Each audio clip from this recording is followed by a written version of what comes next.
Hello, I'm Graham Paddock, and I want to deal briefly with proxy appointments in sectional title, and particularly with appointment forms signed in blank.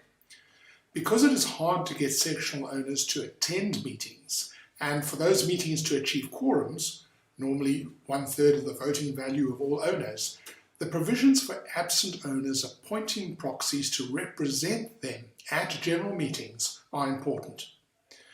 When sectional title meetings were regulated under the Sectional Titles Act, proxy appointments were simpler. There was no prescribed form, so the provisions of the common law applied to the appointments the chairpersons needed to check before the start of the business of a general meeting.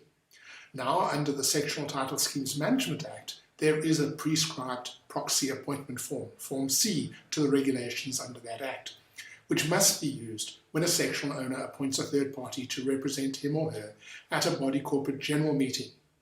You don't have to use exactly the prescribed form, but the appointment has to be substantially in that format, which means that you can make minor amendments, add in a few words here, but you need to include all the information and signatures required by the prescribed form. In addition, no person can hold more than 2 proxy appointments. By the way, to address a common misconception, the Act does not allow trustees to appoint proxies to represent them at trustee meetings, but trustees as a body can appoint a temporary replacement if a trustee is not going to be available and they need to make up the numbers to achieve a quorum at a trustee meeting. Getting back to general meetings, when owners appoint proxies, they have to fill out Form C and they have to specify the name of the person they are appointing, and then they have to sign the form.